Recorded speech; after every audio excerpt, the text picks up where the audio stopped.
So guys good morning. আজকে 22শে জুলাই। আজকে আমার জন্মদিন, বাট কোনো দিন সেলিব্রেট হয় না। তো যাই হোক, আমি কাজে চলে এসেছি। দেখুন এখানে পুরো এঁঠো বাসন ছিল, সবটা আমি মেজে পুরো ক্লিয়ার করে রেখে দিয়েছি। ভাত করব।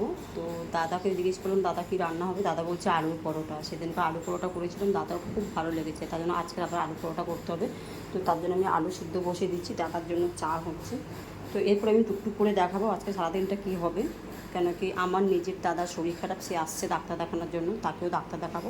তো চলো গাইস, দেখতে থাকুন, সঙ্গে থাকুন। এখানে তো ভাতটা বসিয়ে দিয়েছি। এখানে কিন্তু আলুর 4টে সিটি পড়ে গেল। ফার্স্টে ফুল পড়েছে, 3টে কম সিটি দিয়েছি।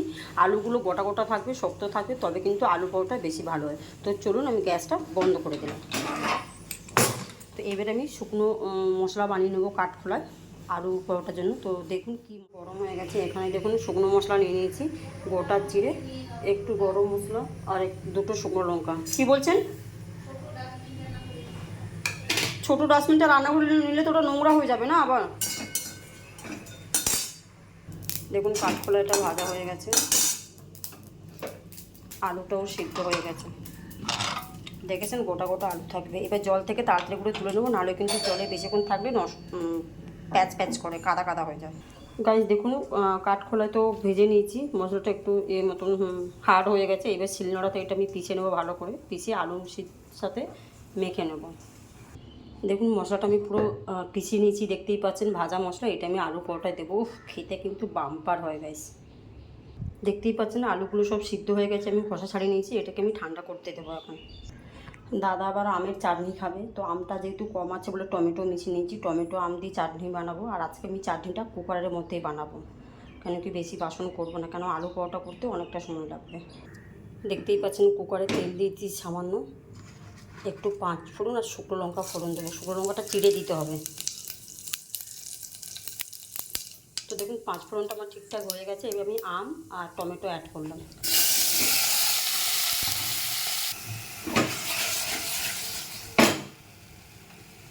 পরিমাণ মতন হলুদ গুঁড়ো, পরিমাণ মতন নুন। এবার আমি একটা সিটি দিয়ে দেবো। আলুটা আমি ভালো করে ম্যাশ করে নিয়েছি, পরিমাণ মতন নুন দিয়ে দিলাম। কাঁচা পেঁয়াজ একটা কুচি কুচি করে দিয়ে দিলাম। আর যে ভাজা মশলাটা বানিয়েছিলাম সেটা 1 চামচ। এটাকে ভালো করে ম্যাশ করে নেব। আলুগুলো ম্যাশ করে আমি সব গোল গোল করে সাইজ করে নিয়েছি বলের মতো। এবার আমি এই যে আটা মাখা আছে এর মধ্যে এবার আমি বানাবো। একটা সিটি দিয়ে নিয়েছিলাম, দেখুন কত সুন্দর করে, দারুণ দারুণ। দেখুন আমি হাতা দিয়ে আরেকটু ভালো করে ঘেঁটে নিয়েছি। এবার আমি চিনি অ্যাড করলাম।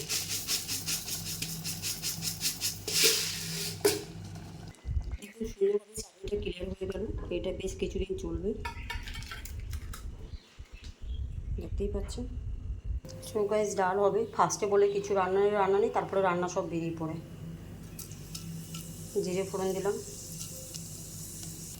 জিরে ফোড়নটা ঠিকঠাক হয়ে গেছে। ডাল ধুয়ে জল সমেত দিয়ে দিলাম।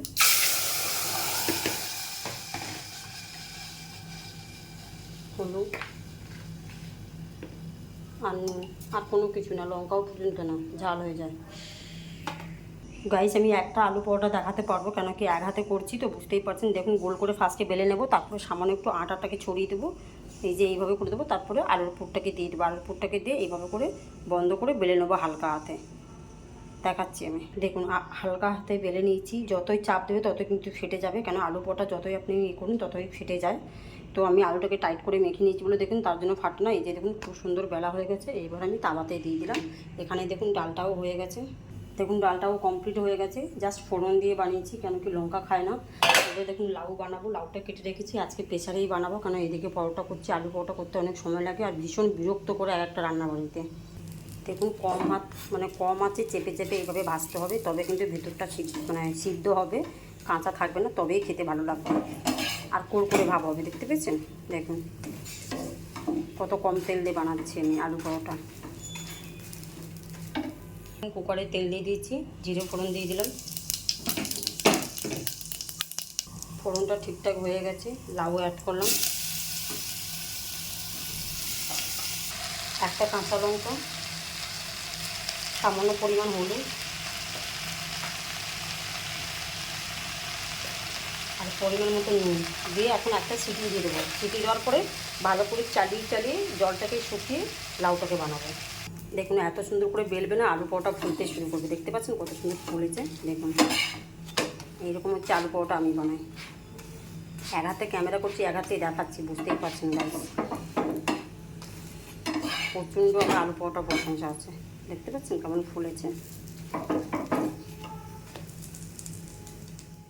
কাজের বাড়িতে তো কাজ শেষ হয়ে গেছে, কাজ পুরো কমপ্লিট। এবার নিজের বাড়িতে চলে এসেছি, এসে অনেক কিছু কাজ করেছি। তোমার হচ্ছে বিছানা গুছিয়েছি, বিছানা না গুছিয়ে চলে যাই সকালে করে। আর চারিদিক থেকে জল পড়ে, যেমন হয় টালির চাল, বুঝতেই পারছেন। তো ওগুলো সব কাজ ফাজ করলাম, অনেক জামা কাপড় শুকালাম ওইদিকে। আর এই যে দেখুন আসার সাথে সাথে না ও ঠিক বসে থাকবে, এসে কান্নাকাটি করবে, আমার গায়ের মধ্যে গা ঠেসে কান্নাকাটি করবে। এই যে এখন খেতে দিয়েছিলাম। এই কী খাচ্ছিস দেখি। তো যাই হোক, এখন দাদা আসছে ডাক্তার দেখানোর জন্য। আমি বলেছিলাম গতকাল যে আমার দাদার খুব শরীর খারাপ, তো আমার প্রচণ্ড খিদে পেয়েছে। তো এখন আমি পেঁয়াজ কেটে নিয়েছি, একটা অমলেট বানাবো। আর কালকে সকালে না পরশু দিনকে যেন ভাত বানিয়েছিলাম, সেই ভাত। আর 4 দিন আগে রান্না করেছিলাম সেই লাউ তরকারি দিয়ে ডিমের অমলেট দিয়ে ভাত খাবো। ভাত খেয়ে গাড়ি চার্জে বসিয়ে দিয়েছি, চার্জটা হয়ে যাক। দাদাও আসছে, দাদা এখন ট্রেনে আছে। তো আমি যেই বাড়িতে এখন কাজ করি সেই বাড়িতে মেডিসিন শপ ওদের আছে। তো ওখানে অনেক বড় চেম্বার, ডাক্তার বসে। তো সেখানে আমি ডাক্তার দেখাবো দাদাকে। তো যাই হোক, সঙ্গে থাকুন, দেখতে থাকুন। মানে আমার তো একটার পর একটা লেগে আছে, কখনো মেয়ে কখনো দাদা, এইভাবে করেই চলছে। সবাইকে দেখতে হবে, এটাই বাস্তব লাইফ। কেন কি শুধু নিজেরটা ভাবলে চলবে না। কেন আমি খুব পছন্দ করি, লাইক করি আমি সবার জন্য করতে। তো চলুন গাইস, সঙ্গে থাকুন, দেখতে থাকুন। এখন বোনের সঙ্গে কথা হচ্ছে না কদিন, কারণ বোনের সঙ্গে একটু ঝগড়া হয়েছে। বোনের হাজব্যান্ড খুব বিচ্ছিরি গালাগালি দিয়েছে আমাকে, আমার মাকে নিয়ে। ওটা আমার খুব মাইন্ডে লেগেছে। তো তার জন্য বোনকেও বলেছি তুই সাহস দিয়েছিস বলেই ও বলতে সুবিধা পেয়েছে। তো যাই হোক চলুন গাইস, তো সঙ্গে থাকুন, দেখতে থাকুন। আমাকে খেয়ে নিই, খেয়ে তারপর কথা বলছি।